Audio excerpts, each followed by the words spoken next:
Hello and welcome to the AV Forums podcast. And in today's show, we're looking at room correction features and products from the brand Trinnov.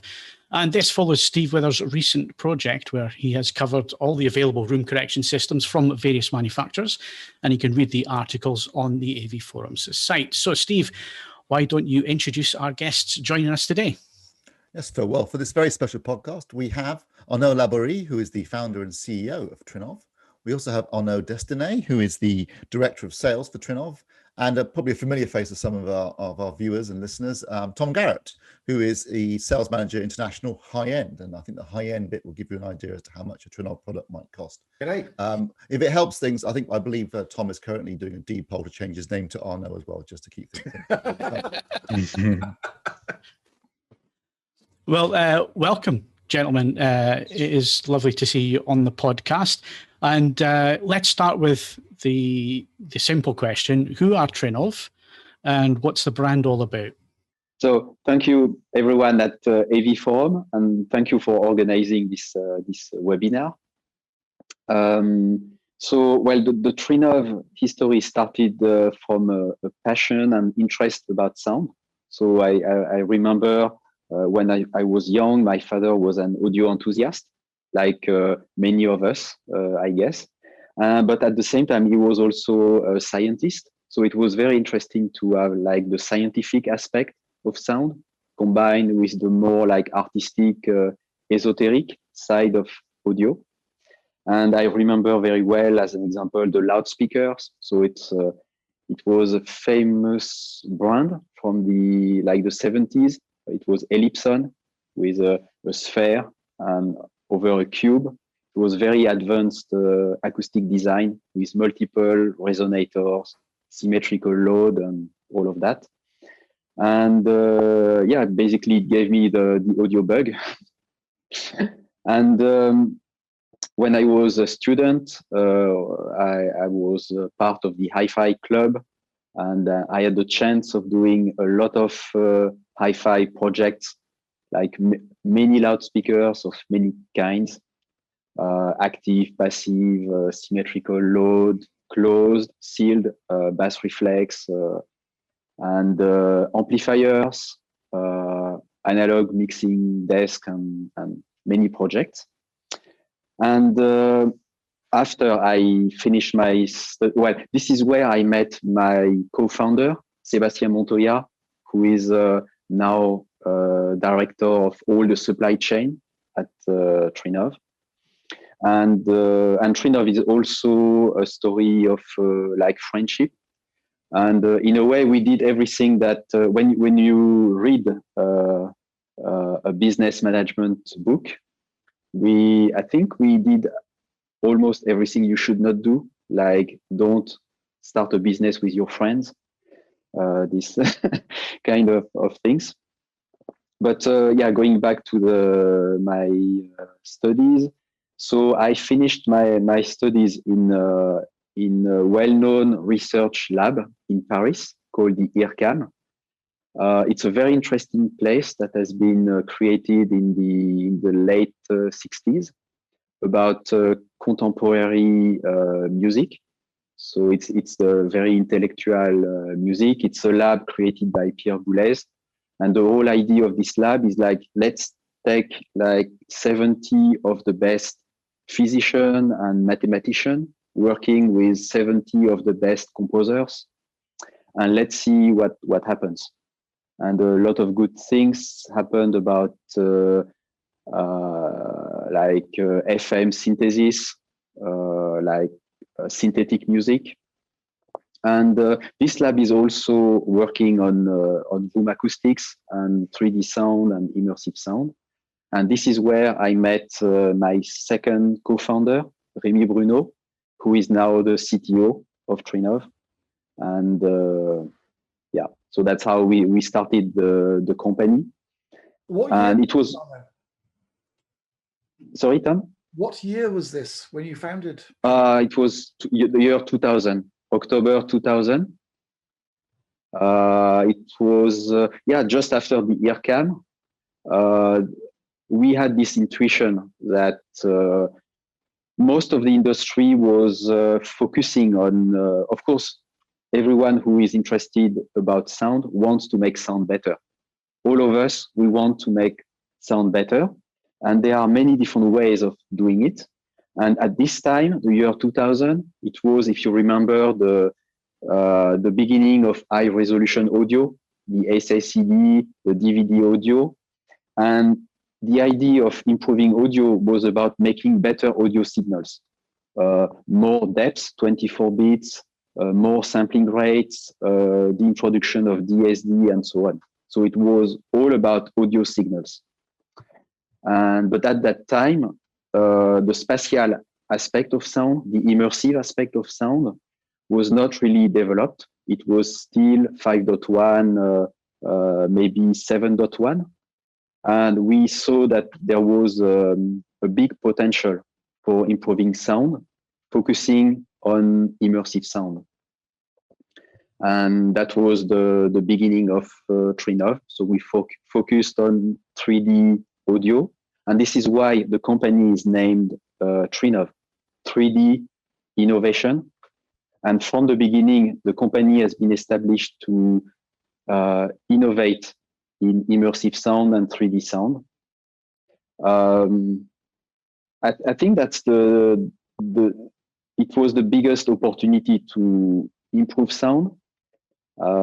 Because if we think about, okay, we went from 44K to 192K, now it's 384, but what's the marginal benefit? And who is able to hear the improvement? It's a very small marginal benefit. But at the same time, if we really think about what is sound, the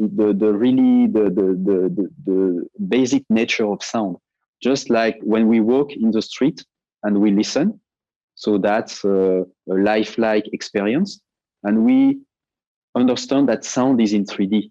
Sound is coming from all directions around us. We hear the car on the left, right, but we also hear the birds in the trees. And when we walk into a room, we are exposed to a very complex acoustic event. We not only hear sound horizontally, but we hear sound vertically. We have reflections coming from the ceiling, the floor. And as human beings, we've been trained, we learned by evolution to interpret this very complex environment. And we felt that was the biggest opportunity for improvement in sound, how to reproduce lifelike experiences. And the way to do it, in our opinion, was thinking about sound in 3D. So we studied a lot acoustic fields, the concept of sound waves. And that's quite an important thing with Trinov. At Trinov, we don't really think in terms of signals. We really think in terms of acoustic waves. So when we design our algorithm, what's in our head when we think about the algorithm, we really see waves propagating in spaces, bouncing off the walls, coming back, interfering. And that's really what's driving us. And yeah. And if I may, if I may add something, Arno, I think the complexity and sophistication of the early works you have done with Sebastian and Arno. I mean, mathematically, what you have achieved was maybe 10 years ahead of everybody else. And it's indeed very important that you mentioned this acoustic wave and sound field, because I remember you telling us that the models that were not really developed from the audio analysis angle was more inspired by what scientists study whenever there is an earthquake, and how these seisms, is that the right word in English, propagate through Earth, etc. So yeah, mathematically it was something quite sophisticated you did. Yeah, that was and a lot of fun.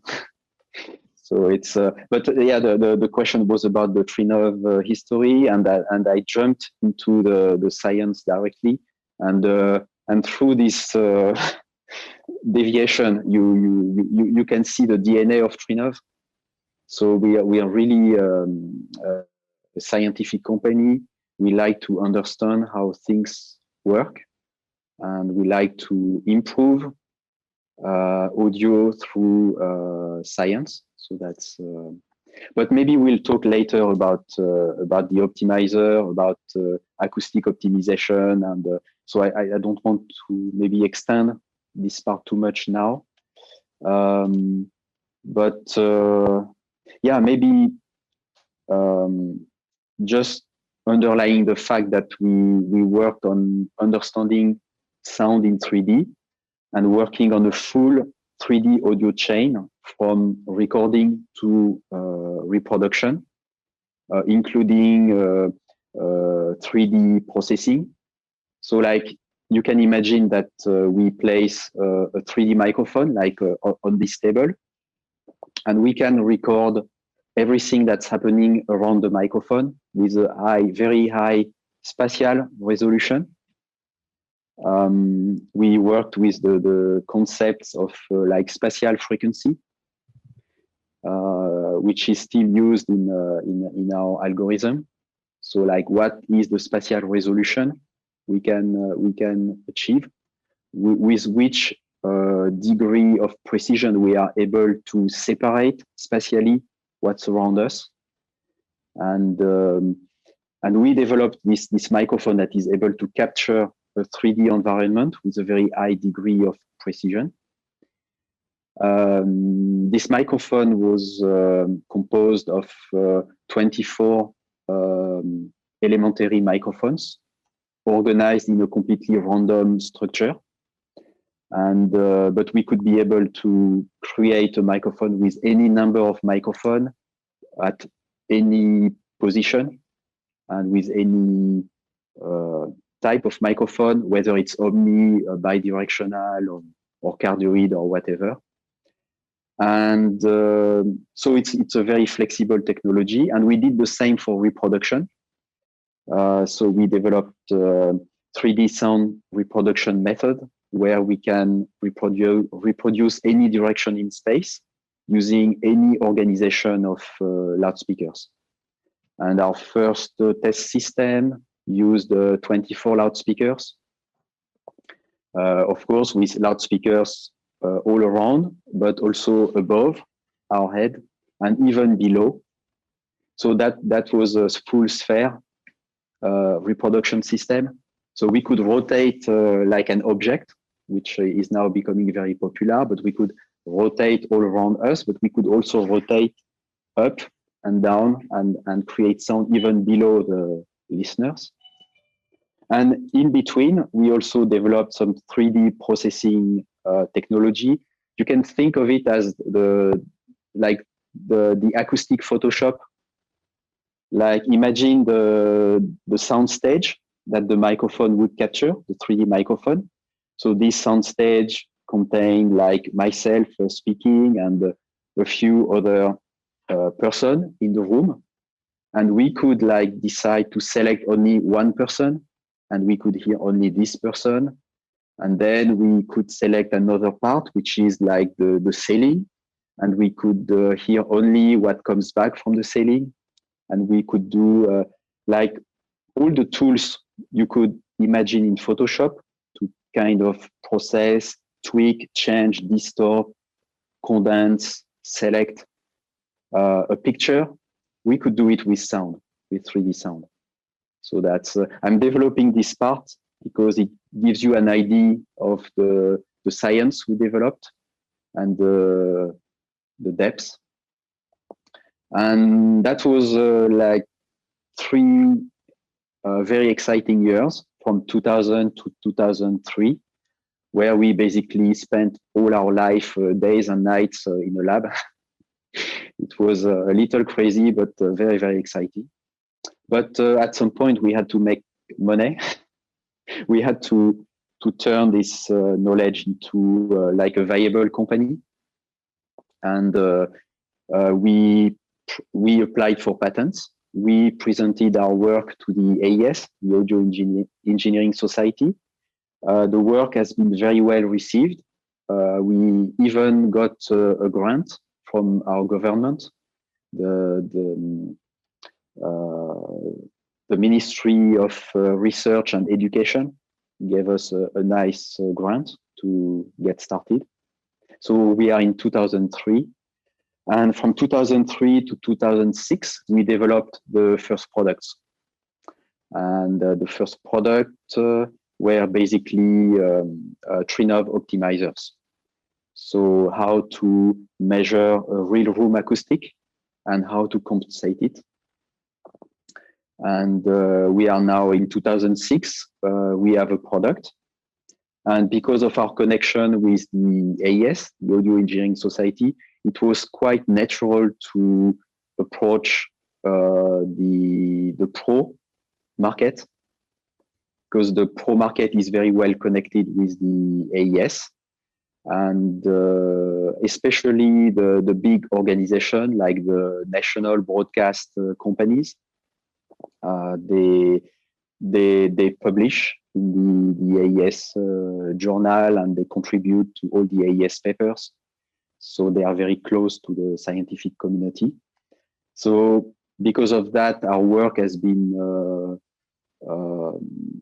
generated some interest, and we've been invited by major European broadcasting companies to basically test our first products, and it's been very successful. Like our first customer has been the ORF, so that's the Austrian broadcasting company. And I think after the test in the first year, they equipped like 10 of their studios with the optimizer, and sometime after the French TV did it, and then after we had the NHK. NHK is quite an interesting, because it's on the edge between broadcasting but also research. The NHK is a very strong scientific contributor, especially with their 22.2 sound system. So Arno, could you just quickly flesh out who the NHK are and how they have significance, please, to the residential market, please? Yes. So the NHK is the Japanese broadcasting company, the national Japanese broadcasting company, and there was a lead scientist at this time, Kirio Hamasaki. He is a very well respected scientist, and he is the one behind the 22.2 loudspeaker format at the NHK. I remember they did a demonstration as early as 2005 at the IBC and many other shows around the world. And at this time, it was considered to be like completely over the top. It was 8K. We are in 2005. 8K video, high frame rate. I think it was 120 frames per second, 22.2 sound.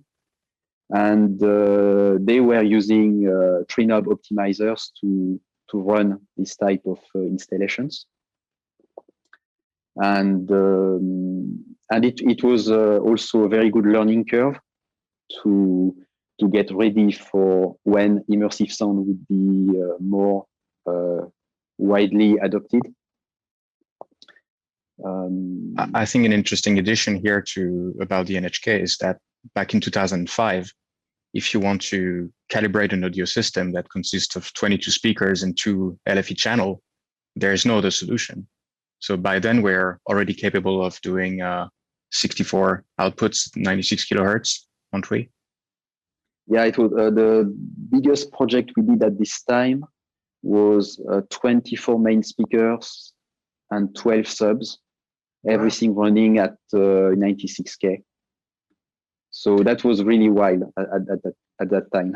Yeah, in 2005, the alternative would have been to tune every speaker manually, which obviously was understood by the Japanese was not a viable option to try to roll out this system widely in Japan. And well, we've been working with them ever since. They still purchase processors fairly regularly. They now have mobile rigs to demonstrate the 22.2 systems all around the country. And there's always a Trinnov MADI version. So they're now using MADI to handle these high channel counts.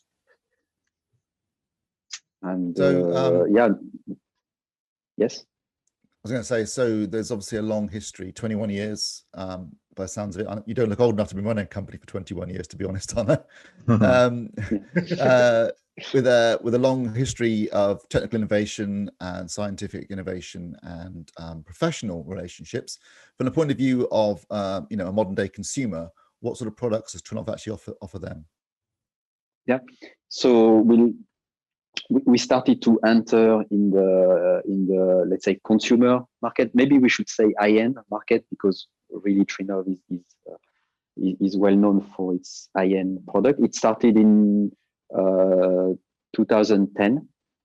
In fact, in 2006 to 2010, we focus on pro market studios.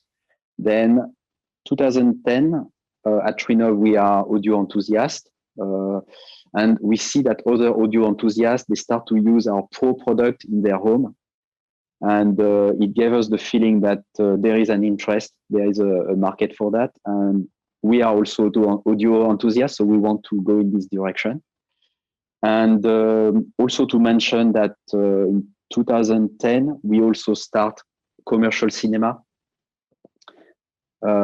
because we started to equip film post-production studios, and then the next logical move was to go into commercial cinema. So now back to high-end market. We started in 2010 with 2 stereo products, the ST2 Hi-Fi, which basically is our pro product with an aluminum faceplate with just a better chassis, but inside that's really our pro product. Later, we improved the user interface to make it more like a consumer product, but really inside it's the same as our pro products. And later we introduced the Amethyst, which is a room optimizer plus an audio preamp with 11 sources, even a phono stage, UPnP, DLNA. Room ready? Room ready, yeah, correct. And then in 2014, immersive sound is happening in homes. So that's, and of course, we had everything in place. We had the hardware platform was ready with the necessary channel count. The processing capability was in place. We knew how to handle many channels, up to 32, even more. And we started to see the interest and enthusiasm about immersive sound. And so everything was basically ready to address this market very quickly. If I may interrupt quickly. So just to recap, we're talking 2014 when I first came across Trinnov at the consumer trade show, the professional trade show, ISE in the Netherlands. And I was gobsmacked to walk past a box, which was obviously the Altitude 32, the prototype you were showing. I wasn't your distributor at the time, nor an employee. And I just remember seeing the microphone, which is over your right-hand shoulder. And it was just capturing the background noise and showing all the graphs. And it was quite amazing. And just to sort of recap, so 2014, we launched a hardware product. 2015, we started shipping to end users. And I must say end users with a big capital. And they were able to decode up to 32 channels back in 2015. That's pretty amazing in terms of technology, isn't it? Yeah, amazing and exciting. It was like we've been working for many years reach that point, and we had the platform that was ready to accept the new immersive sound format. And this is what the availability of this platform, that's what put us in a very good position to collaborate directly with Dolby, DTS, Auro 3D to implement their 3D audio format in the platform. So can I just jump in again? You mentioned collaborating with Dolby, DTS, Auro. What is our relationship with Dolby, DTS, and Auro? I understand that it's slightly different from everybody else out there on the market. Can you go into that for us a bit? Yes. So first, Trinov is, as I said earlier, is active at the scientific level at the AES, and at Dolby, DTS, and Auro 3D, they have research department. They are also active at the AES. So basically, we were kind of known in this environment. So it made a lot of sense, considering what we achieved, that we start some unique collaboration in which Trinov would be, let's say, the first implementer of this new immersive sound format, with the benefit that we have everything in place to implement this format at their maximum capability from the beginning. And in terms of the collaboration, what's unique is that we are not only a system implementer, meaning that we implement a chip that already contain, let's say, a Dolby or DTS-X implementation, but we also have an implementation license, meaning that we have access to the original source code. We create our own implementation, and then we can use this implementation in our own product, which gives us much more insight into how the technology works and to create better integration. And in particular, we don't have to do like implementation optimization, like the typical DSP optimization. Can you go into that? What does implementation optimization mean? Yeah, that's when you usually the process of doing research, bringing research in the market. So you have a kind of you have a research work, and the research develops an algorithm, and this is the kind of golden sample of the algorithm. It's usually made in C language, and that's basically the concept. But most of the time, it's optimized for audio performance, not optimized for CPU efficiency. And it doesn't fit into normal DSPs or chips. So there is the need for an additional step, which is taking this golden reference code and optimize it in such a way that it can fit into, let's say, a normal processor. And during this process, there is a lot of optimization strategies to be put in place, and sometimes some compromises. So as an example, in audio, there is a well-known compromise due to audio buffers.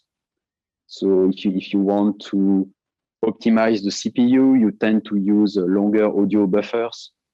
But because of that, the sound doesn't update as often. So it makes it less smooth, as an example. So there is a trade-off to be done to take the reference research algorithm and to turn it into, let's say, a production algorithm that is that can fit into a dedicated chip like a DSP.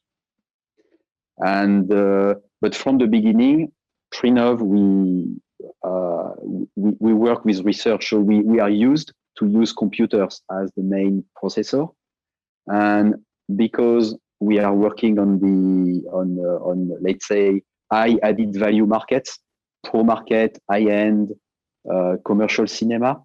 we can afford to have a full CPU built in our products.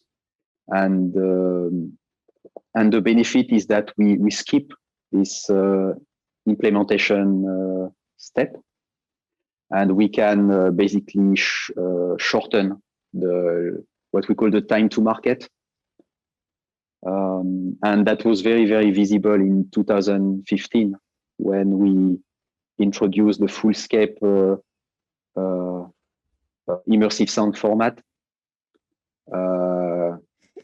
while the competition didn't fully catch up, even in 2021, to my knowledge. So that's, I think it's a very good example of how fast we can be converting research. Sorry for a quick little note here. It was 2 years ago at ISE. We were preparing for ISE, if I remember correctly. And our plan was to launch DTS:X Pro, if I'm correct. And if I correctly remember, we had the source code delivered to us on a Wednesday or a Thursday by DTS. ISE was the following Tuesday, was it? And we managed to implement the source code within 5 days. Yeah, we did an update, but that's well, that's an extreme, and that's not not always the answer. But it does mean, you know, but it basically means that your processor can be relatively easily updated, and therefore isn't going to go out of date in terms of new formats or expansions to existing formats if they come along in the future. If someone owns an Altitude 16 or Altitude 32, there's room for expansion. Yes, correct. That's one of the benefits of not having dedicated chips, but having just a generic CPU. So there are two benefits. So it's very easy to update. We don't rely on, let's say, a third-party implementation, and we don't have to wait until it's ready to be used. We just do our own implementation, so that's very fast. And the second benefit is the amount of processing power available. That's maybe something we will discuss after, but to some extent, processing power equals audio quality.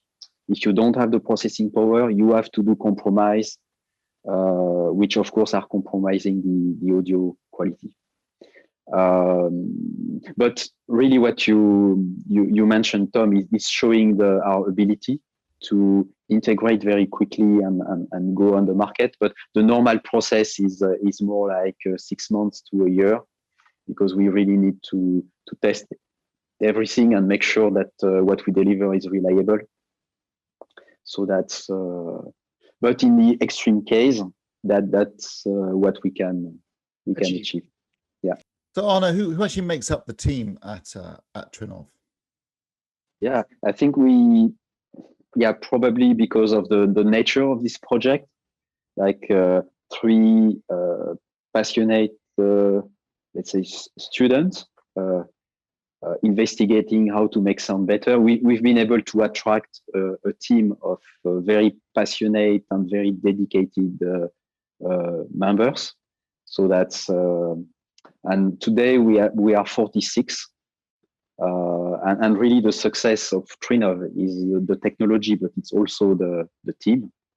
Like on this interview, we have Arnaud Destinet, who is our director of sales, and he joined Trinnov in 2010. And initially, Arnaud, you were working for tech support, and then you moved to a sales manager position, and then you move as the sales director 10 years after. And we really like develop our team in a very organic way. And before that, I was working in post-production, so literally behind the desk, like many of our other team members. So we're all across the company, whether it's R&D or the sales team. We have people who have either graduated in sound engineering or actually practice as a professional, music mixing, production, or post-production, like in my case. So yeah, definitely, like you said, Arno, I think it all comes down to the passion. And earlier on, you were saying something quite interesting. It's against kind of the recommended practice in terms of business development to join friends as partners.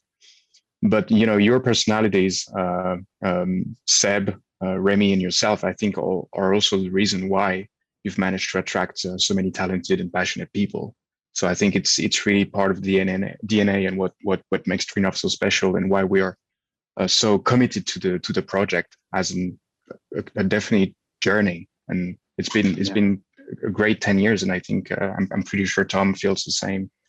Very much so. Very, very much so. Yeah. And Tom is also a great example. So Tom, like the ultimate AV geek. So that's a good description. I'll take that. I'll take that. Yeah. And but we can also mention the first person to join after the three founder, Kurt Hoyt, is also really really passionate and interested about audio science. If we're talking about our sales and business development team, so we have like industry veterans, if it makes sense, like John Heron and Chuck Back, who've been in this industry for 30 years at least. They know everyone, and they really love the product and the technology. And we have David Meyerovitz, who is our younger sales manager, who is doing a fantastic job about training, webinars. And so we have a very wide diversity of personalities, but all like tied together by the interest and passion for sound. And the same applies to our R&D team. And we have engineers who have been with Trinov for more than 10 years. So that's also in terms of perennity and long-term vision. So we like to think long-term. And like Samuel, who is the lead engineer for all our pro products, we have a lot of musicians. Who likes to record orchestras on some weekends. Yeah. And so I have to mention the support team. So we have 3 person, and that's we are delivering a very high level of customer support with a lot of passion, and we support each of our customer, which I think is very unique in the industry.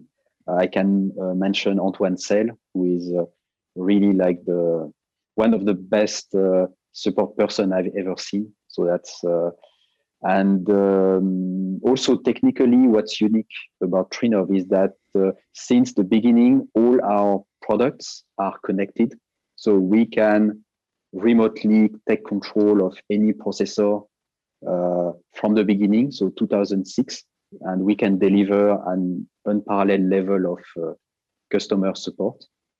And of course, this mindset and passion also extend to marketing. So we have Benoit, our marketing manager, and Benoit is doing really a fantastic job of translating all the quality and the depth of the research and science and the quality of our customers into the marketing and communication. And it has been, I really invite everyone to see all the fantastic videos that Benoit created. We have interview of very well-known sound engineers who recorded and mixed some of the most known song and movie soundtracks, Star Wars, Diana Krall, and many others. And we have also interns that join Trinov. They do all their studies, and then they join the team. And we have a lot of nice stories. And today we are almost 20 engineers at the R&D team, and in 3 teams. So we have development, that's the biggest team, software development. We have hardware development, and we have research. And we are very active with a lot of big projects, and there will be a lot of major breakthrough that will be announced in the coming years.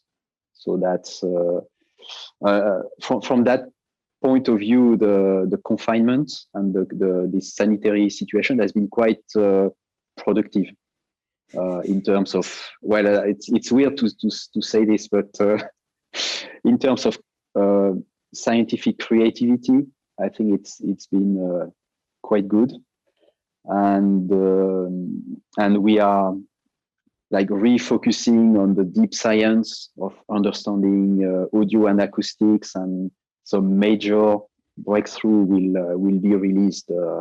I hope this year, maybe not, but for sure in the coming years. Also, very big hardware improvements as well, along with a lot of incremental innovation, and everything always with the concept of long-term longevity, perennity. Products we sold in 2006 are still used. They are still in production. The units we mentioned earlier at the NHK, the ORF, are still in use. So we really like this idea of fighting against program obsolescence. And we still repair them. We still service them. In case they don't want to buy a new product, we will not force them to. Yeah, and most of that work will be available to many of our users through software update. Picking up that last point you just mentioned, I mean, given Trinov's long history of scientific research and audio innovation, how has that translated into actual industry and professional relationships? Yeah, I think as we started with the pro market, and we extended to commercial cinema and high-end, but we really continue to develop the pro market. And today we have, I think, more than 2,500 studios equipped. And we have a lot of course, I mentioned earlier, big broadcast companies. So we can, like in France, France Télévisions, they have like probably 60 studios equipped.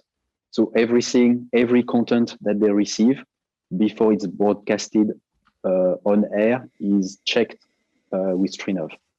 So all the content that is internally produced, everything is checked with Trinov calibrated rooms. I can mention the BBC. I can mention the Hollywood studios, Warner, Fox, Universal. We have a lot of private studios owned by very famous artists. So the name of the sound engineers will maybe not ring a bell, but the sound and the music is that the music you're listening every day is from sound engineers who are working with Trinov. Just to name a few artists' name with whom our customers in the pro world have worked with. They may be familiar to your audience in the UK, but we have Massive Attack, Oasis, Radiohead, Beck, the Eagles.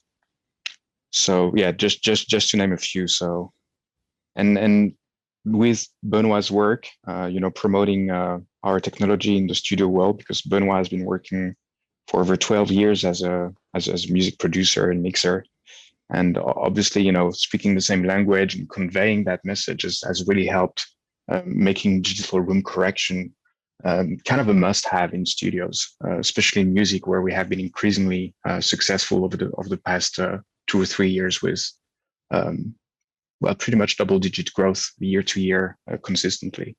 So it's been a real success, and we're very happy about this, given that it's basically our background. That's where we started, and it keeps growing despite the equally overwhelming success we've experienced with the Altitude platform.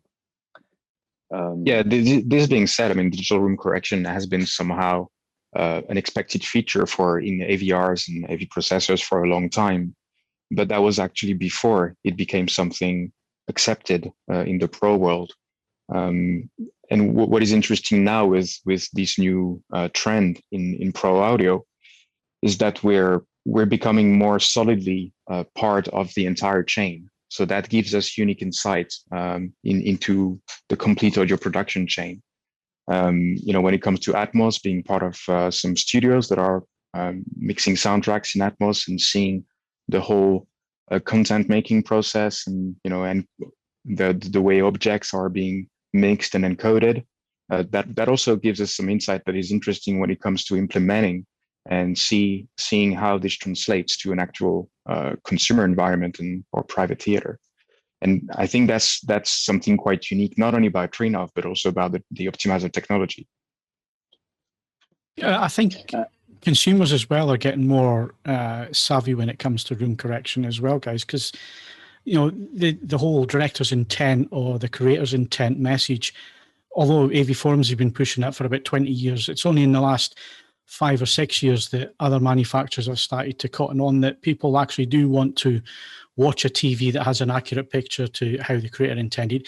They want to listen to a soundtrack and know that it's as close as possible to how that was intended to be heard. So I guess with you guys being involved in the whole chain, that gives you a little bit of insight that maybe other manufacturers don't have.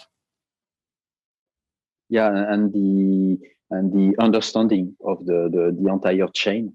So I think we get a lot of benefit from that, and maybe that's something we will discuss more after. But most of the time, room correction has been developed in homes in an environment where there is no acoustic treatment. So the room correction was understood as a kind of replacement for passive acoustics. But Trinnov, we started from the pro environment where the rooms are very well designed. And because of that, we developed, and we don't like to say room correction, we prefer to say room optimization. That's there is a subtlety in there, but really the idea is that room optimization is working with acoustic design to deliver the best result. And that's how we make it high-end. I'm just thinking about one more point about the team. So I'm jumping back to the team, but I want to mention the cinema market. And Mike Babb, he's our cinema sales manager, and he's also really audio enthusiast, and he's like a living Bible about cinema technologies. He knows everything. He knows everyone. As an example, he was the technical engineer running a lot of film festivals, like if Palm Spring Festival, like CinemaCon, Sundance, the CinemaCon, the very big conference at the Colosseum, this big.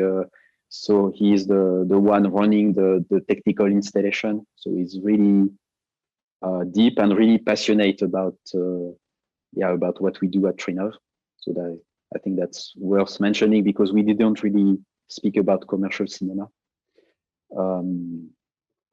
But yeah, maybe now we can go back again to the optimizer. No, but I think it was indeed interesting to mention commercial cinema, because one question we've had regularly in the past was, does the optimizer work in a large room? And usually when you give that answer, like, yes, it's being used in thousands of commercial cinemas, including some that are thousands of seats. That usually answers the question. And this being said, of course, and I think it's very important to stress on this, it's always been our position not to sell not to promote room optimization as a replacement for acoustic design. That would show a complete lack of technical and engineering integrity. They're definitely complementary. There are some things you can only achieve with acoustic design and passive acoustics and treatments. And likewise, there are some problems you can only fix with digital room optimization. So it's never been our position to try to compromise or undermine acousticians. We rather like to work with them hand in hand to deliver the best results, as you said, Arno. Yeah, and this is what happened at the ORF, our first customer. So the acoustician who designed all the control rooms and all the even the recording rooms, he saw immediately the benefit of combining the two technologies. And that's how it has been successfully implemented. Yeah, and what you mentioned, Arno, it's like the room optimization, and this is why we use this word optimization, because we are not really correcting. Some aspect of the room can be corrected, but most other aspect, it's more compensations rather than really a correction, like removing the problem from the room. And it's very important to understand what we are doing to make sure that we are not creating mistakes. We are not introducing more damage than improvement. And that's the tricky part about room optimization. And this is where we use all our knowledge that we developed about sound field, about acoustic waves. And we used all of that because room optimization is a very complex topic. It's combining three different topics that are by themselves very complex, like the physics of room acoustics. So when a loudspeaker is producing sound in a room, what happens?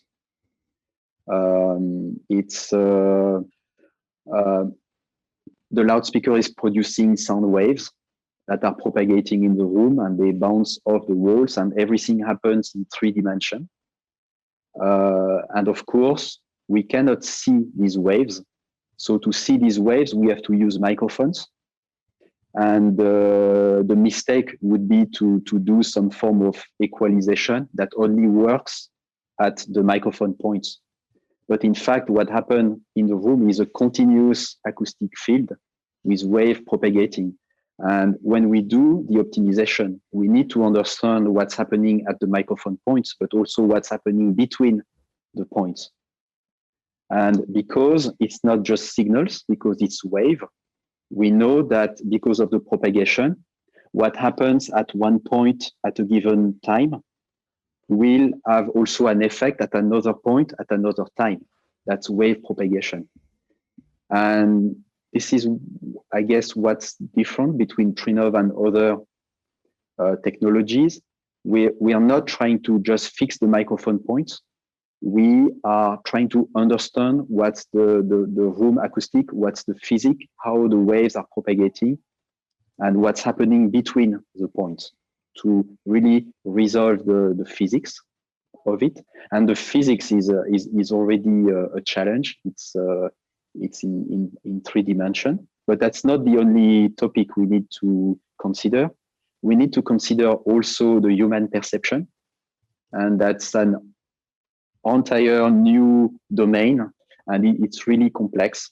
How, as human being, when we are exposed to a room acoustic, how we interpret it and how we create like a kind of cognitive image of that room. As an example, we don't hear each early reflection one by one. Our brain has this ability to combine some element of the room, and our brain has the ability to dissociate some element of the room, like the late reverb. We hear it as a distinct acoustic event, like some reflections, like flutter echo. We hear it as a separate thing. So what I'm saying is that the understanding of the human perception is key in acoustic optimization. And the third, let's say, scientific discipline is signal processing. And signal processing in itself is also something that can be very complex, especially when we consider amplitude, phase, and time domain processing. That's and the art of creating a very effective room optimization is the art of understanding and combining these three elements. What I'm trying to say is that, and when we look at different room optimization technologies, most of the time we reduce this subtlety and this complexity to very simple elements, like if it's FIR filters, how many taps, or if we use IIR filters, how many filters. But this is not really the most relevant aspect. Really, it's not what is the resolution of the filters that matters, is what is the intelligence, what is the depth of understanding of the acoustic environment, and how clever are the filters to fix these problems. So that's really the interesting part about room optimization. I think Trinov, we are, to my knowledge, the company that is using the longest FIR filters. We can go up to 600 milliseconds, so that's quite long. We are also the one using the highest number of IIR filters, like up to, I think in the last software release, it's maybe 100. Yeah, so that's huge. But what I'm trying to say is that it's not the number of FIR taps, that's not the number of IIR filters that will make the quality. It's necessary, but that's not enough.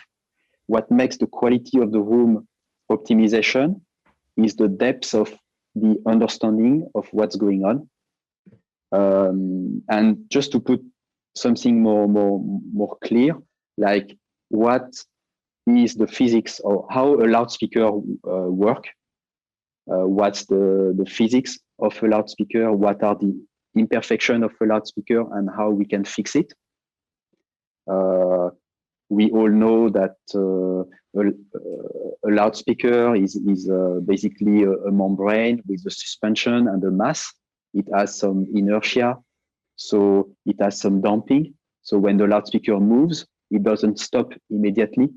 It has some ringing and damping effect, which can be measured and corrected. And here I'm really speaking about correction, so that's really a correction. A loudspeaker, the cone has some resonances that can be corrected. The loudspeaker has a cabinet. The cabinet is introducing as edges, and it's introducing what we call diffraction. So because of that, the impulse response is not super clean. Because of that, the perception and the localization is not optimal. So we can improve all these aspects. And then so I only spoke about the loudspeaker itself, but we need to understand what is the physics of a loudspeaker if we want to compensate or optimize the loudspeaker. And that's the same for the room. First reflections, okay. In any room, we have first reflections. But the thing is that what is the physics? How a reflection happens? How we, as human beings, we perceive the reflection? How they are coloring the sound? And that's all this knowledge that we improve year after year in our successive release of our software. That makes the Trinov optimizer very unique. I can also mention the room modes. like the room resonances in the low frequencies, how they happen, what's the physics that creates the room resonances, how we can block them, how we can avoid them to appear in the room. So that's the physics, but we also have the perception, how we as human beings, we perceive the room modes. As an example, we should not like compensate completely the room modes, because some of it is beneficial, some of it is not. And as an example, a common mistake that is done with trying to correct room modes. So let's say that a room is amplifying one frequency at, let's say, 50 Hertz. So we have a big boost in the frequency response, and we don't want this boost. So what we do is that we take a filter and we bring the level down. But in fact, it's a misunderstanding of what really happens in the room. The boost that the FFT analyzer will give you, it is not like it's a signal boost. We see this boost, but there's no such boost. It's because the sound is staying too long in the room. It's what we call a standing wave. So the sound is lasting a lot of time in the room. So building up this frequency at a higher level. But that's not really a problem of level. That's a time domain problem. The sound is not too loud. The sound is staying too much longer in the room. And if we don't understand that, all we do is to bring the level down. And all we get is that we get a loudspeaker with a weak direct sound. And then we lose our bass. So the proper way of correcting is to look into the time domain and find a time domain trick to block the creation of the standing wave in such a way that we don't reduce the level, we reduce the decay. And then we preserve the impact.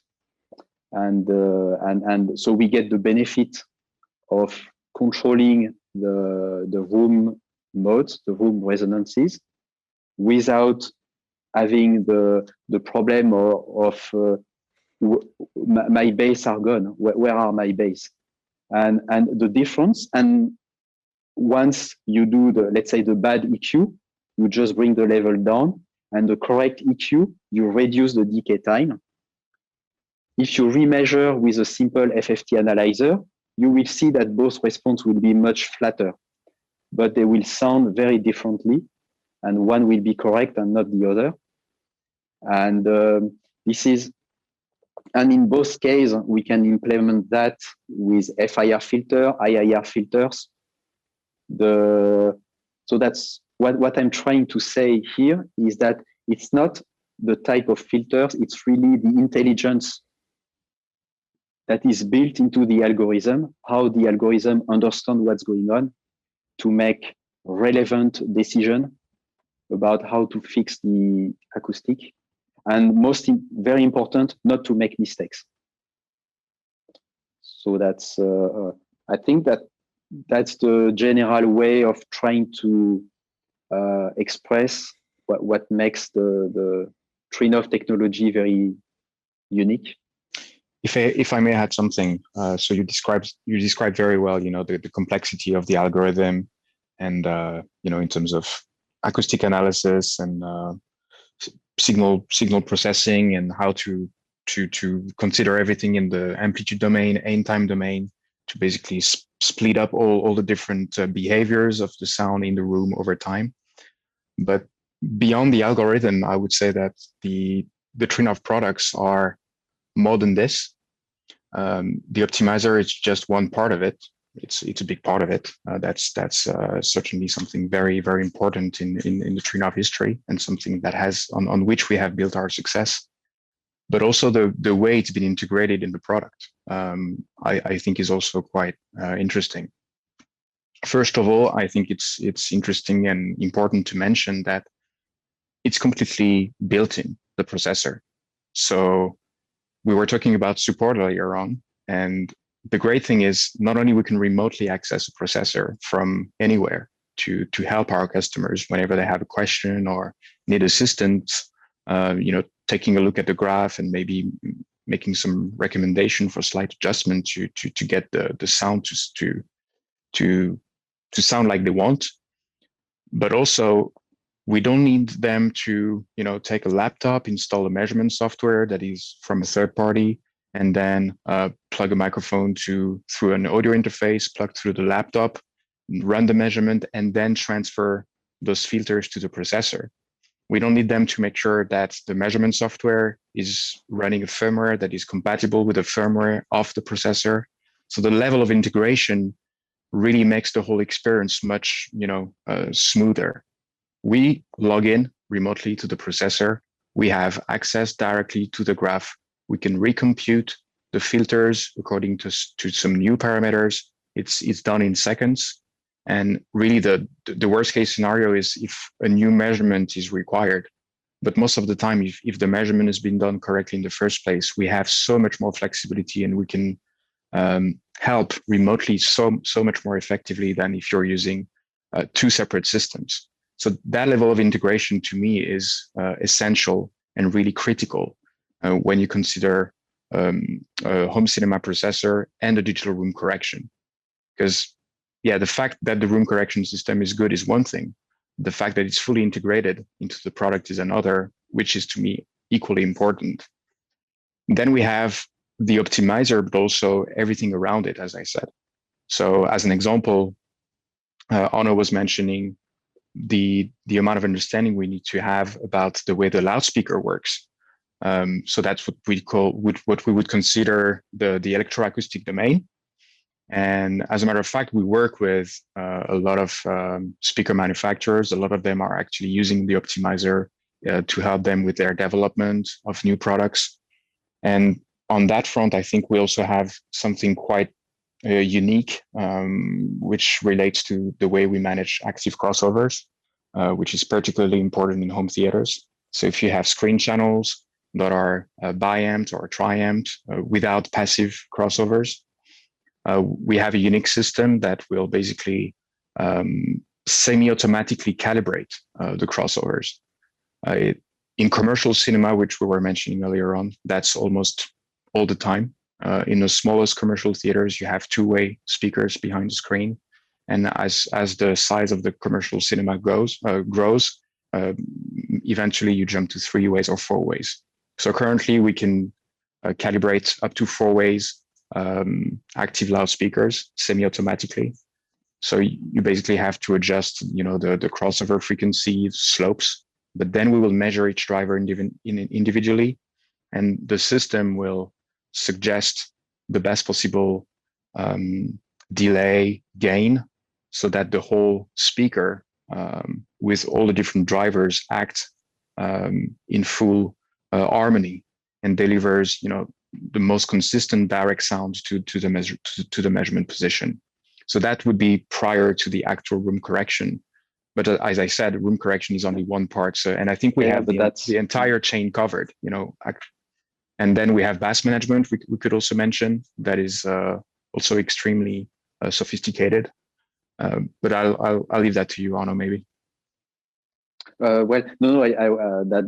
That's very correct to mention the active crossover, because one way of doing room optimization is to control the dispersion of the loudspeaker. Basically, how the loudspeaker is basically acoustically illuminating the room.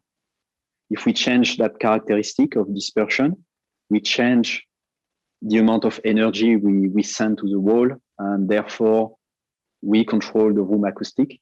So through the active crossover, we have an additional possibility for controlling the room acoustics.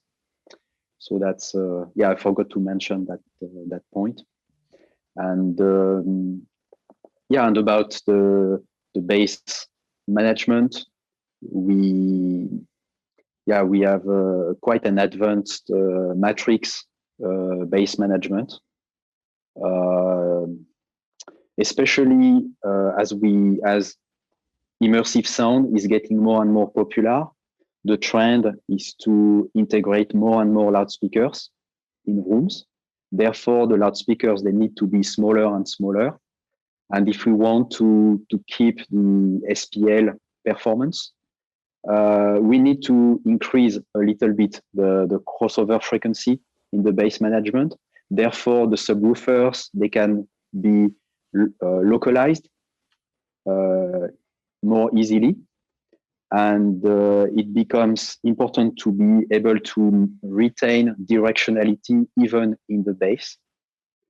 So that's why we have this matrix bass management in such a way, like when an object, let's say with any format, Dolby, DTS, or there is an object rotating around, we want the mid and high frequencies to rotate through the main speakers, but we want the bass to rotate through the subs.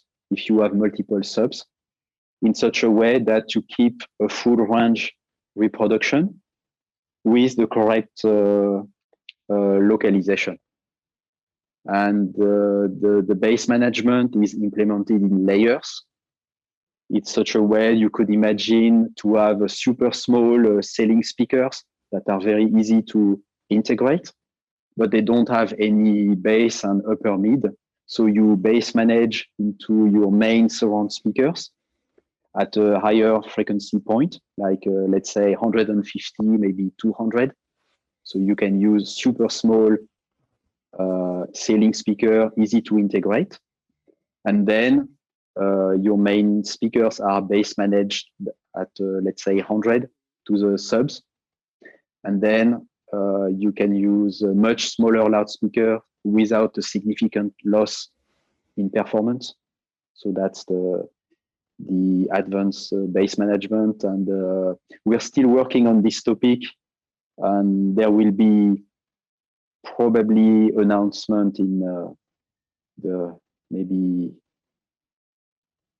maybe this year, or at least in the coming years. So that's part of our big topics.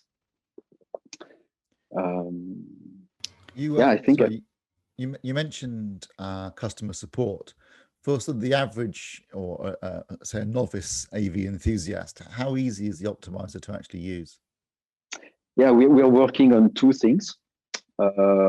We are working on what we call Wizard.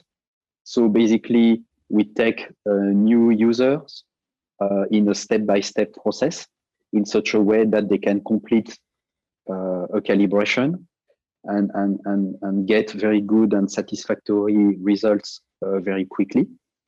And at the same time, we still leave the possibility to access all the deep acoustic and signal processing parameters in such a way that an advanced user who received a Trinnov training, like maybe our distributors, our most technical dealers, or we also have expert calibrators.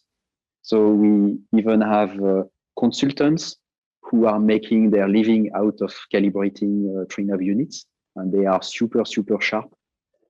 And for these people who are expert, they can access the very deep parameters and bring the performance even further by combining acoustic knowledge with the power of the algorithm. I mean, at this point, we need to remain modest. Room optimization is a super complex topic. And I don't think we are really at a point where a magic algorithm will figure out everything by itself. In every environment. Yeah, in every environment. There are some environments that are easier to understand and therefore where you can get more predictable results.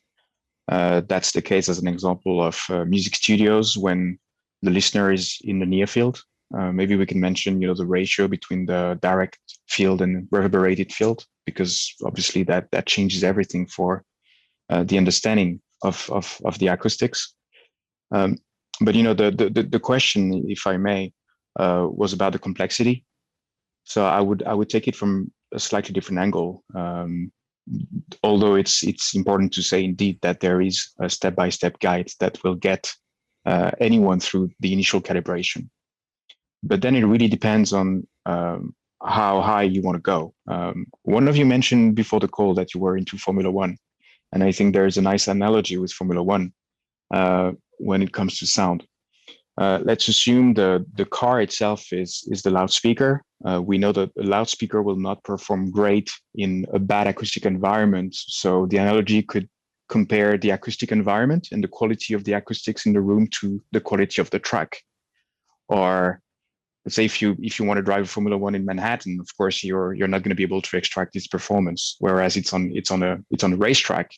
Well, obviously you unleash the full capability. But the last bits of performance are going to be coming through all the hard works of the mechanics. And when it comes to the optimizer, because that's in this comparison, that's really what the optimizer and any room optimization system does. It's all the fine tuning, getting the right tire at the right temperature. It's optimizing the gearbox, the aerodynamics. So that's what we do in the world of sound. So we do it with the basic results, with the complexity and the intelligence of the algorithms, of the optimizer. As Arno said, I think we have to be modest. In 2021, no one can claim that automatic system configure every acoustic environment and any loudspeaker system. You obviously the level of complexity is different from full range 2-channel system compared to a full-fledged Dolby Atmos with 64 speakers and 12 subs. It's a different ball game. So claiming that you can get everything right with the default settings, I don't think it would be very, very honest, if I may say. So it all comes down to what tools you give to your mechanics so that they could do their job correctly. So that toolbox, if an F1 team had mechanics with only one screwdriver, I think they wouldn't go very far. And that's what we deliver to our to customers, whether they're professional calibrator or AV integrators with various levels of understanding and expertise. They can go as deep as they want and as deep as they understand, but we have the right toolbox to address any system, whatever its complexity. And I think it's important when we're talking about home theater, which inherently is complex and which is becoming inherently complex with the increase of speakers and subwoofers. And so, yeah, I think it's critical to mention that and to be clear on the fact that if you want the best, you have to get under the hood and tweak something if you want to get those extra percent. Speaking from personal experience, I can say that the beauty of the Trinnov Optimizer is it's as complex as you want to make it. Basically, it's a very nice way to put it, and keep it relatively straightforward. But if you want to take a deep dive, you can take a deep dive. Yeah, and, exactly. Pretty much customize and anything you want, absolutely anything you want. And that's something that's there are plenty of very good room correction systems out there, but none of them offer the flexibility or customizability of Optimizer. And one thing you might want to talk about, because this is something that struck me immediately when I first because I reviewed the Altitude 16 about 2.5 years ago now. 2.5 years ago. So it's due an update. But when I opened up the box, the first thing that struck me was the microphone, because this is not like any other microphone you're going to see with any other AV product. So do you want to just talk a little bit about the microphone, because it is unique in my experience? Yeah. Arno, do you want to grab the one over your right-hand shoulder so you can show the listeners, the viewers, what it looks like, please? Yeah. So, okay. So that's, in fact, this microphone can be seen as like the practical implementation of our early research work. So that's a 3D microphone. So remember the 24 capsule microphone. So it's a structure that is organized in 3 dimensions. And the minimum number of microphone to really like hear the sound field in 3D is 4. So 4 microphone. If you take away 1 microphone, basically all you have is a plane. And the microphone, as an example, if I take away the top microphone, we are left with 3 coplanar microphone. And then the microphone is not able to understand the difference between a sound wave that is coming from that angle or a sound wave that is coming from the opposite angle. There is a confusion. So the microphone doesn't understand without ambiguity what's going on in the room. And of course, if there would be only 2 microphones, then there would be a kind of cone. The ambiguity would be a cone. So like many angles, many different acoustic events would create the same microphone signal. And that's even worse if we take only 1 microphone. So that's why, and this is the result of the Trinnov research work, like from the beginning, and this microphone didn't change from the first product we introduced in 2006. I mean, maybe the color, maybe the shape is a little nicer, and but that's really the Trinnov, the 3D innovation DNA in the microphone, because we look at things in 3D and we understand things in 3D. We don't see signals, we see sound waves. And that's quite a different way of looking at things. And one more word about the microphone. The shape, even though it looks really interesting and there is absolutely no cosmetic design work. It's the pure result of research. Like all the capsules are very small to be omni up to a very high frequency, like 10K. So they can measure the diffuse field and the direct sound very accurately. You don't have to aim this microphone. And even if because most microphones are larger in diameter, so that they become directional in high frequencies. And then they don't measure correctly the diffuse field and the direct sound. This is why you have to aim them. And even if you aim them, the reverb will not be measured correctly. And they are all facing upward, because when a sound wave is reaching the microphone, it's the same shape that is exposed. So the level of inter-microphone precision is much better.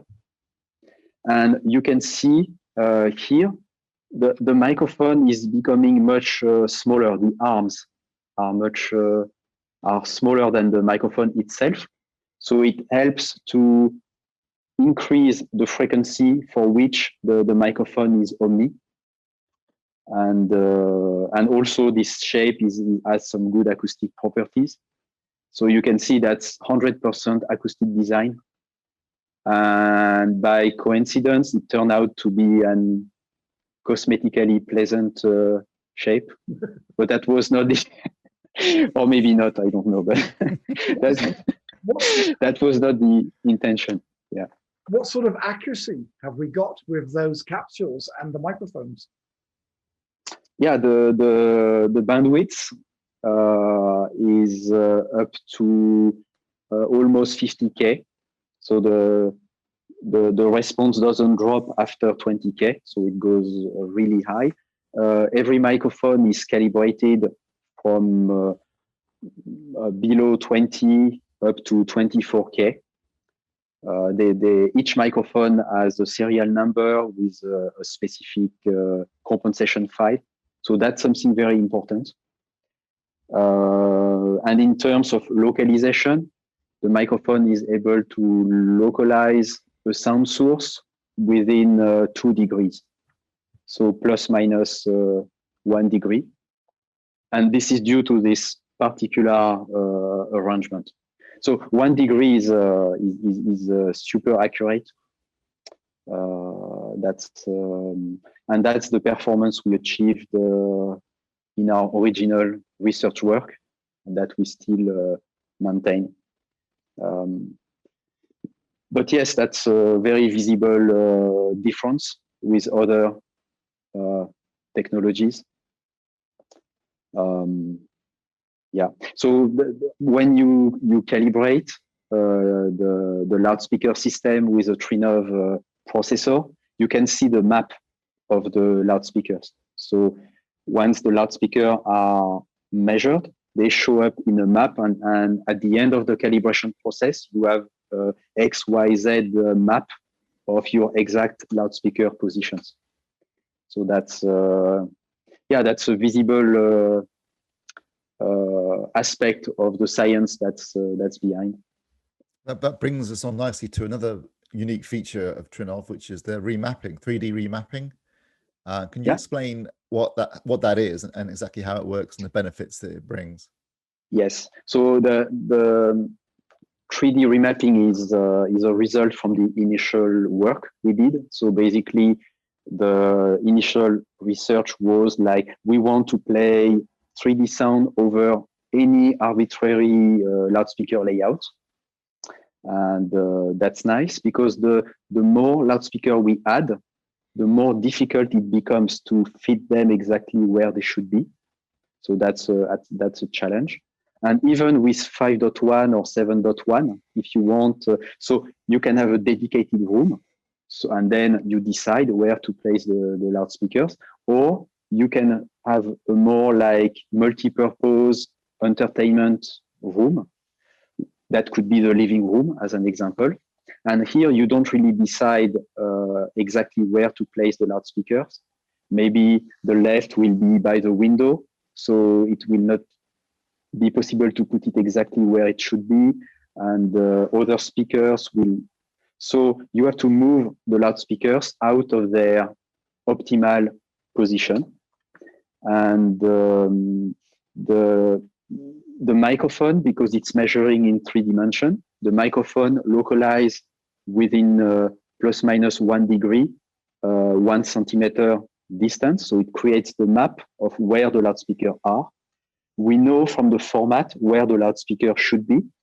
So we can readjust the image in such a way that the localization is correct, even if the loudspeakers are not placed correctly. And there is one very funny thing that you can, like every Trinnov user can do. So you can, if you are surrounded with loudspeakers, and let's say that this is the front, so the red dot is the front of the microphone. It will tell to the system the direction of the front. So if you aim the microphone to the front, the sound stage will appear as expected. But now, if you take the microphone, you rotate it 90 degrees, you recalibrate, then the microphone thinks that the front is right there. And then your surround left speaker from that position and that direction is the left speaker. And then the remapping will rotate 90 degrees the sound stage to make it optimal for this new angle. And that's, I think it's a good illustration of what it does. So basically, the remapping is a fix to ensure that you have correct localization when you can't place your loudspeaker where they should be. Trinnov position is that whenever you can, you should place the loudspeaker where they should be.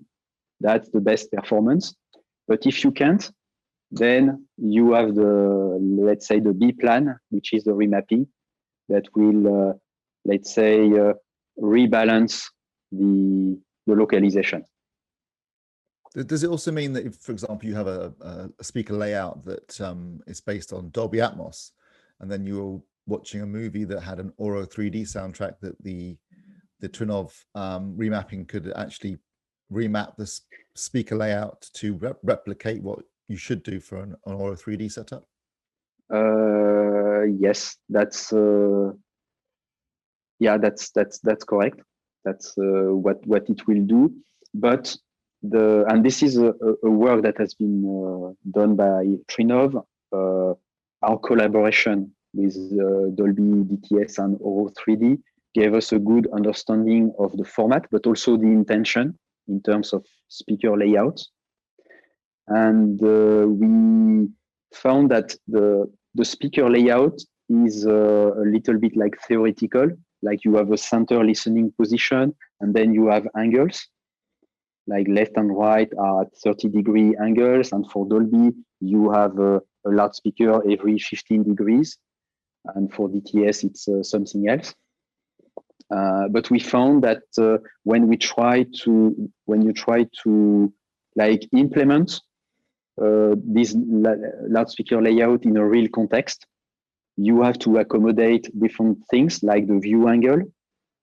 You have to accommodate like the seating positions. So if you have multiple rows, then you have to implement risers, and you have a kind of stadium configuration. So the listening plane is no longer an horizontal plane, but it becomes a tilted plane. The left-right angle should match the picture and not be strict to plus minus 30 degrees. It doesn't really matter to have plus minus 30 degrees. It's more important to have the left-right angle to match the image, to have a sound to picture consistency. And when you want to avoid occlusion and everything, you have to move a little bit your speaker around. And what we found, and that's the result of our research work on format and loudspeaker placement, we found that when you make these changes to adapt theoretical format to the real world dedicated home cinema, all three formats, they tend to come together. That's quite amazing to see that all of them converge to, and this is why we developed the concept of universal 3D loudspeaker layout that can scale to any number of loudspeaker, any size of listening area, while retaining all the localization information for the three formats. So basically, the remapping is more like a cure. And exactly, this is the same we are saying with acoustics.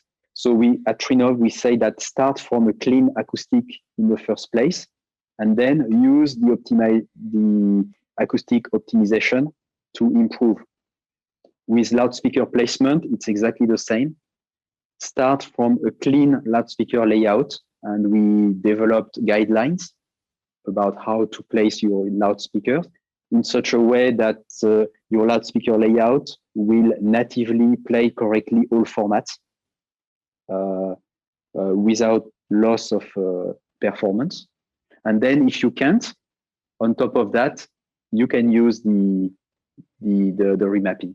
Anok, you have a white paper which Trinnov wrote. So how does it benefit the home cinema enthusiast from reading that?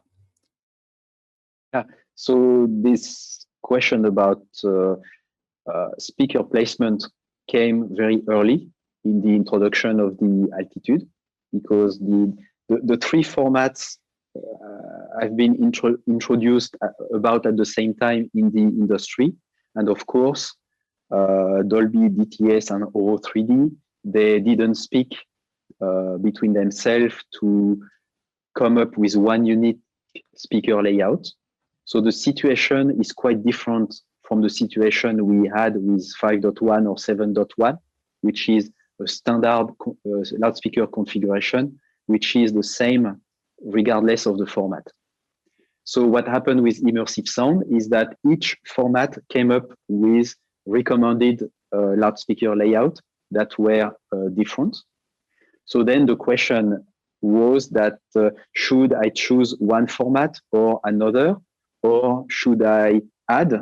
I should have in the same room an Atmos speaker layout, an Oro 3D speaker layout, plus a DTS-X speaker layout in the same room. Of course, it's very expensive. And also, if the loudspeakers are not placed correctly, especially in dedicated room where everything is hidden in the walls, and it's integrated. If the loudspeaker placement is wrong and needs to be reworked, it's a very expensive mistake.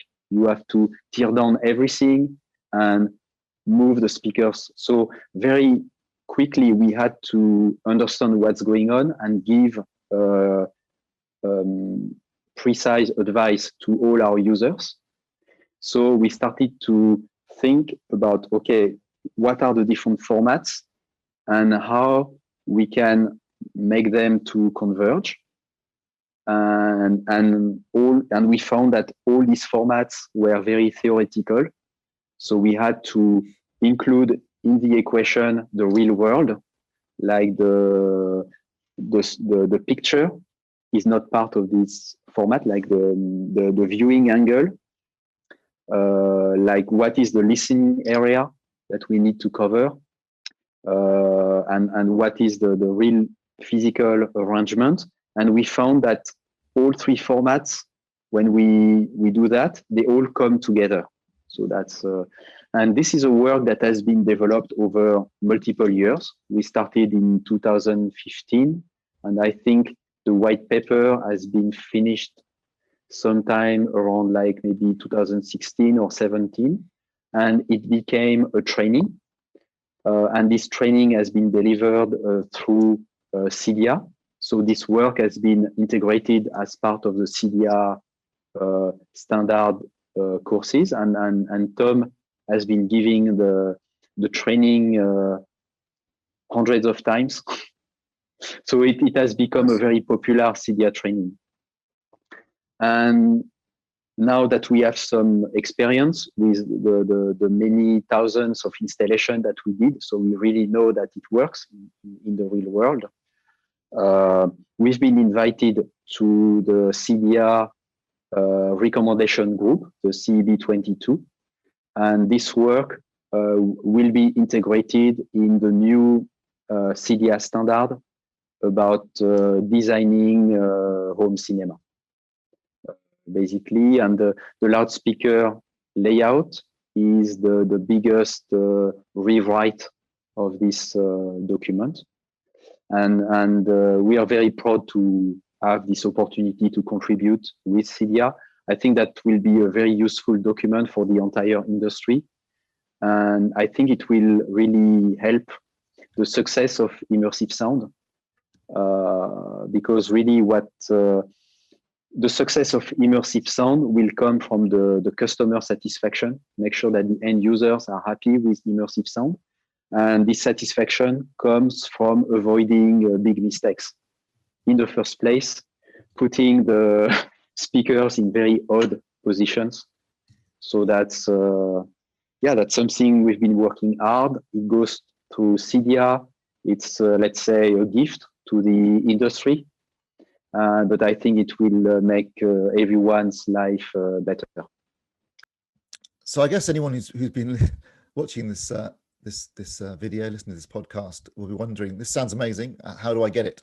So in terms of consumer products, can you talk a little bit about the Altitude 16 and the Altitude 32 AV processors that Trinnov makes?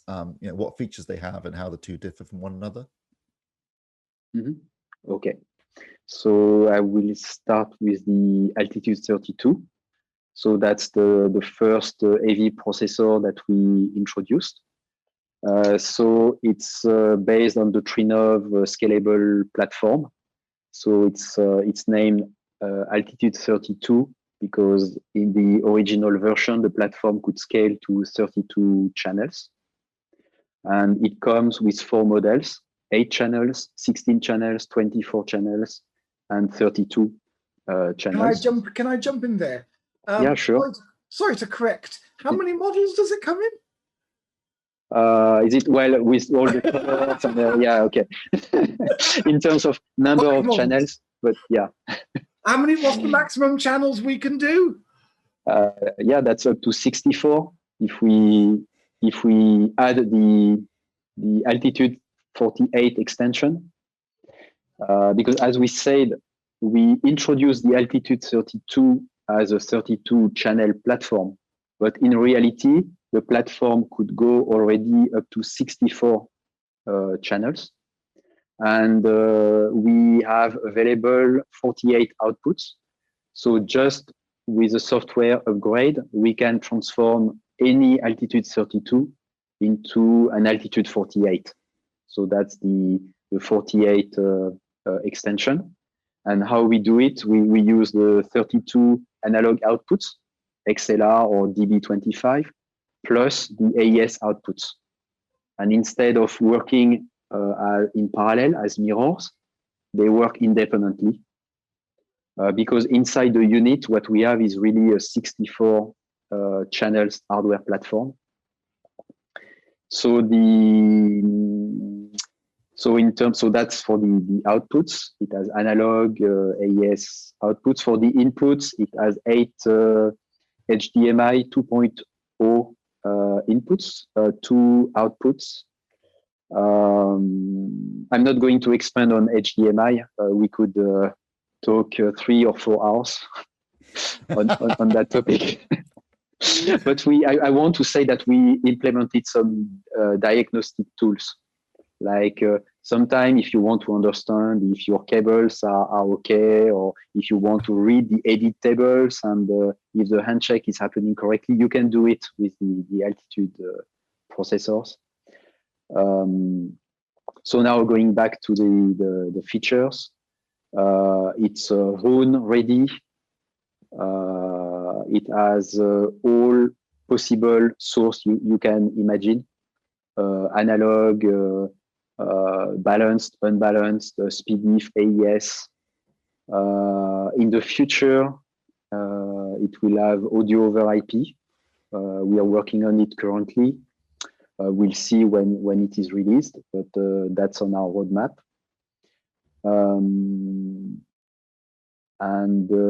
I discussed about the scalable aspect, the CPU. So we have a very big i7 CPU inside that offers unprecedented amount of processing power, which allows to render immersive sound up to 48 channels, run each 48 channels with very long FIR filters, IIRs, and everything without compromise on audio quality. So that's the flagship. And we introduced the Altitude 16, which is a version where we optimized the cost by basically reducing the number of inputs and some outputs, but in no way reducing the number of features and the sound quality. The electronics is extremely similar. The only change is the power supply. And in terms of software, this is the exact same software, the same decoders, the same room optimization, the same user interface. So that's really an Altitude 32, but limited to 16 channels. It's not scalable.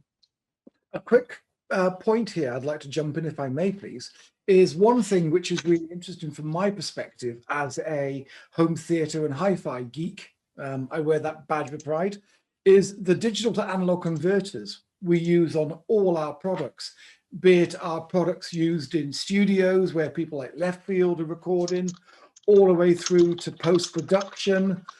They are mixing using Trinnov. You then look at our commercial cinema offerings, our hi-fi product, our home theatre product. The DACs we use on our products are identical across the range. And this is purely because we chose the DAC with the least coloration and the most neutral and most transparent characteristic. So for us, that's a really big one. So it benefits, excuse me, my dog's got stuck in the house. Go on, you little so-and-so.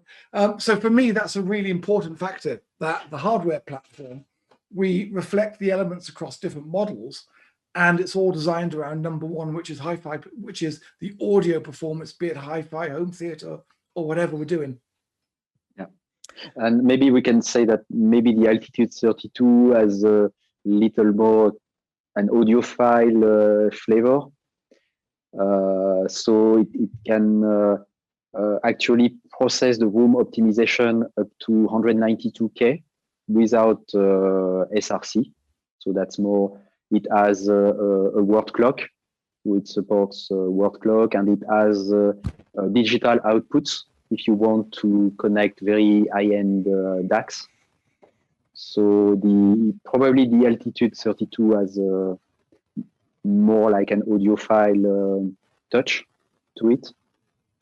But yeah, probably more than 95%. If you take an Altitude 32 16 compared to an Altitude 16, I would say that 95% is the same, including the DACs and the sound quality. And in terms of audio formats, I mean, thinking immersive audio formats, what does it support? It supports all of them. So Dolby Atmos up to 34 individual channels. So we render Dolby Atmos to the maximum it can support. The same. Yeah, 34. .1. .1, yeah, .1, correct. Yeah, 34.1. And if I may add something here, earlier on you said something very interesting. You know, it's not how many filters and how long your FIRs are that matter. It's more how they are implemented. And in this case, it's exactly the same. You know, if you look at specification from one AV processor to another, the tip of the iceberg that everybody is able to see is going to be the number of discrete channels that can be decoded. But in fact, it doesn't reveal the entire challenge you have if you want to design and tune your home theater to the highest possible performance. Because we said it all starts with the design. So you're going to place the loudspeakers according to your seating design. If you have 1 row or 2 rows, it will define how many surround speakers and rear speakers and top speakers you're going to have to implement to offer consistent experience to the entire audience across every seat. But what happens if out of the 24 or 16 discrete outputs you can processor can decode with Dolby Atmos or DTS:X? You don't have the actual channel, the ability to decode that channel, the channel that corresponds to the physical location of the speaker in the room according to your design. So again, here it's a compromise, and the full picture when it comes to decoding is not only the amount of discrete channel you can decode, it's the variety of speaker layouts you can support. And here again, because we have the ability to implement ourselves without compromise, right from the start with Dolby Atmos and right from the start from DTS:X Pro over a year ago and a year ahead of everybody, we were able to support every possible speaker layout. So any combination of speakers. If you want to have only 2 speakers on top, but 17 surround speakers, well, so be it. It wouldn't be a good idea, but we could technically support it when it comes to decoding and object rendering. So that amount of flexibility is completely above anything else. And I think it's important to say because that's a subtle difference that makes a big impact, and that is mostly overlooked and not considered as it should. Yeah, that's a good point, and this is true for both Altitude 32 and 16. So that's Dolby Atmos 34.1 discrete channels, and then DTS:X Pro. How many channels is that decoding? It's 30.2. Yeah, we support the full specification of DTS:X. DTS:X Pro being just an unlocked version of the original DTS:X consumer version, which was limited to 12 simultaneous decoded channels. So DTS:X Pro took that limitation away and made the home version much closer to the professional version you have in commercial theater. So yeah, it supports 30 speakers and 2 LFE channels. So that's the technical ability of the decoder. In reality, most of the time, obviously you will use only 1 LFE because that's what's happening in the studio. And also in the DTS:X speaker layout, you have 3 speakers that are below the screen. So they're bottom left, bottom center, and bottom right. that are inspired, by the way, by the 22.2 system from the NHK we mentioned earlier, which also has 3 layers behind the screen. That is very relevant for IMAX types of screens. So these channels are also supported, technically speaking, and implemented. Are they actually used across all DTS:X soundtrack is a different question. So technically 30.2, in reality, I would say more likely 27.1, which is already a lot. Yeah. IMAX Enhanced, is that also supported? Yes. Well, So IMAX Enhanced is currently being certified. So yeah, it's been working for a long time, and let's say our priority is shifted. But now it's back in the lab for certification. It's fully operational on the development branch of our code, but not ready for public rollout yet due to certification. But it should be coming soon, because yeah, without saying too much, because we're under NDA, there should be plenty more IMAX content coming soon. And oh yes. so we'll be ready by then. And finally, Auro 3D is the other format it supports. Yeah. So yeah, Auro 3D is delivering 13 channels. There was, and we started to work on that, but there was the concept of it was Auro Max.